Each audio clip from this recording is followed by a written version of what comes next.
Bienvenidos a la lectura del libro El Camino a Cristo, escrito por Elena Harmon de White. Capítulo número 4. Para obtener la paz interior. El que encubre sus transgresiones no prosperará, mas quien las confiese y las abandone alcanzará misericordia. Las condiciones indicadas para obtener la misericordia de Dios son sencillas, justas y razonables. El Señor no nos exige que hagamos alguna cosa penosa para obtener el perdón de nuestros pecados. No necesitamos hacer largas y cansadoras peregrinaciones ni ejecutar duras penitencias para encomendar nuestras almas al Dios de los cielos o para expiar nuestras transgresiones, sino que todo aquel que confiese su pecado y se aparte de él alcanzará misericordia. El apóstol dice: confesad vuestros pecados los unos a los otros y orad los unos por los otros para que seáis sanados.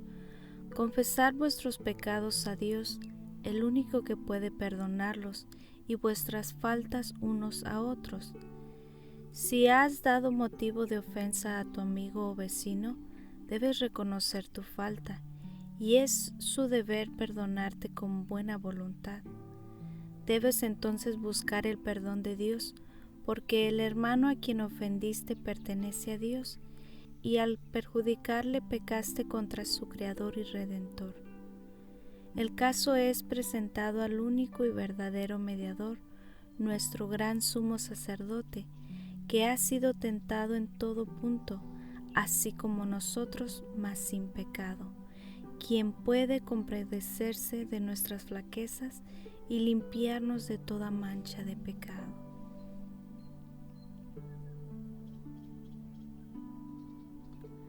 Los que no han humillado su alma delante de Dios, reconociendo su culpa, no han cumplido todavía la primera condición de la aceptación. Si no hemos experimentado ese arrepentimiento del cual nadie debe arrepentirse, y no hemos confesado nuestros pecados con verdadera humillación del alma y quebrantamiento del espíritu, aborreciendo nuestra iniquidad, no hemos buscado quebrantamiento en el perdón, no hemos buscado verdaderamente el perdón de nuestros pecados, y si nunca lo hemos buscado, no hemos encontrado la paz de Dios. La única razón por la cual no obtenemos la remisión de nuestros pecados pasados es que no estamos dispuestos a humillar nuestro corazón ni a cumplir las condiciones que impone la palabra de verdad. Se nos dan instrucciones explícitas tocantes a este punto. La confesión de nuestros pecados, ya sea pública o privada, debe ser de corazón y voluntaria. No debe ser arrancada al pecador, no debe hacerse de un modo ligero y descuidado o exigirse a aquellos que no tienen una comprensión real del carácter aborrecible del pecado. La confesión que brota de lo íntimo del alma sube al Dios de infinita piedad. El salmista dice: cercano está Jehová a los quebrantados de corazón y salva a los de espíritu contrito. La verdadera confesión es siempre de un carácter específico y reconoce pecados particulares. Pueden ser de tal naturaleza que solo puedan presentarse delante de Dios. Pueden ser males que deban confesarse individualmente a los que hayan sufrido daño por ello. Pueden ser de un carácter público y en ese caso deben confesarse públicamente. Pero toda confesión debe hacerse definida y directa, para reconocer en forma definida los pecados de los que uno sea culpable.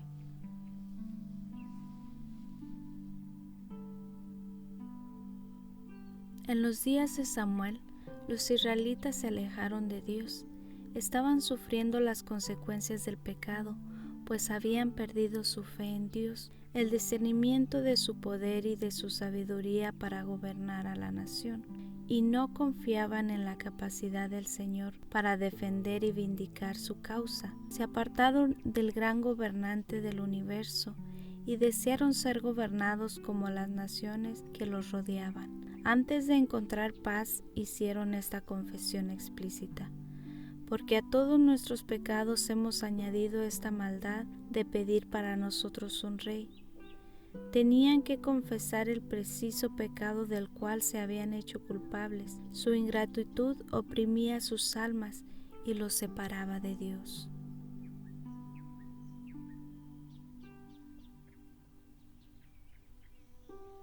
La confesión no es aceptable para Dios si no va acompañada por un arrepentimiento sincero y una reforma. Debe haber cambios decididos en la vida. Todo lo que ofenda a Dios debe dejarse. Tal será el resultado de una verdadera tristeza por el pecado. Se nos presenta claramente lo que tenemos que hacer de nuestra parte. Lavaos y limpiaos, apartad la maldad de vuestras obras delante de mis ojos. Cesad de hacer lo malo, aprended a hacer lo bueno. Buscad lo justo, socorred al oprimido, mantened el derecho del huérfano, defended la causa de la viuda.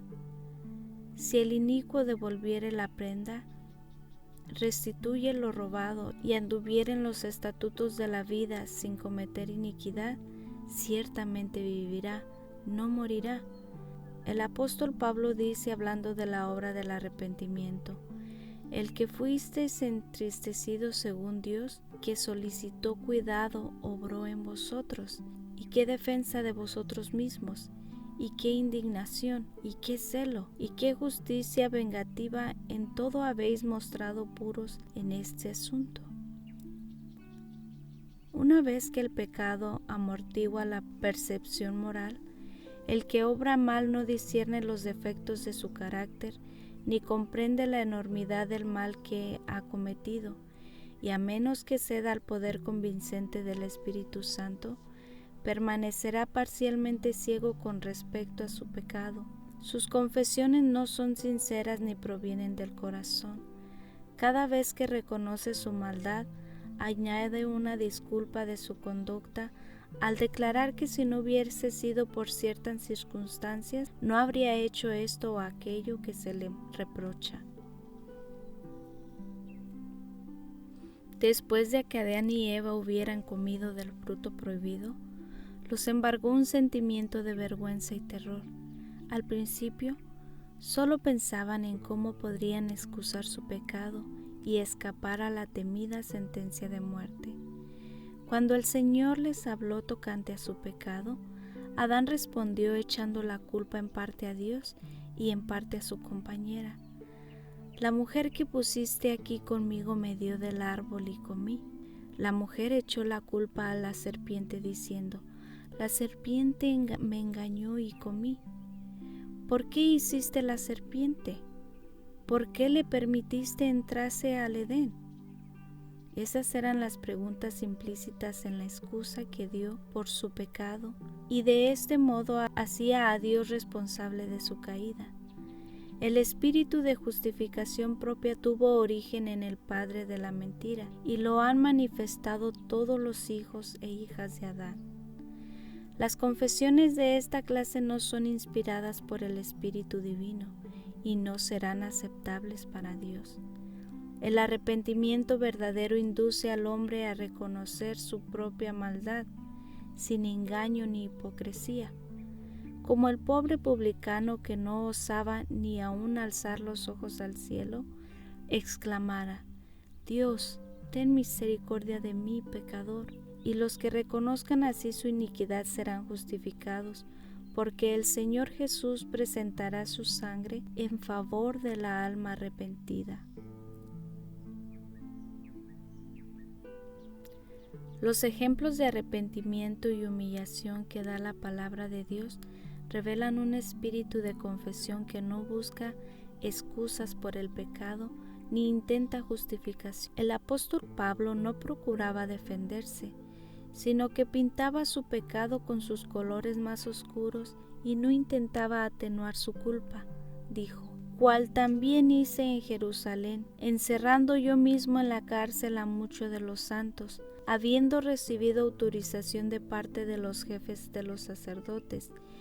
Y cuando se les daba muerte, yo echaba mi voto contra ellos, y castigándole muchas veces por todas las sinagogas, le hacía fuerza para que blasfemasen. Y estando en sobremanera enfurecido contra ellos, iba en persecución de ellos hasta las ciudades extranjeras. Sin vacilar declaró: Cristo Jesús vino al mundo para salvar a los pecadores, de los cuales yo soy el primero. En el corazón humilde y quebrantado, enternecido por el arrepentimiento genuino, aparecerá algo del amor de Dios y del costo del Calvario. Y como el Hijo se confiesa a un Padre amoroso, así presentará aquel verdadero arrepentimiento todos sus pecados delante de Dios. Y está escrito: si confesamos nuestros pecados, Él es fiel y justo para perdonar nuestros pecados y limpiarnos de toda maldad. Esto fue la lectura del libro El Camino a Cristo, capítulo 4, escrito por Elena Harmon de White. Gracias por escuchar.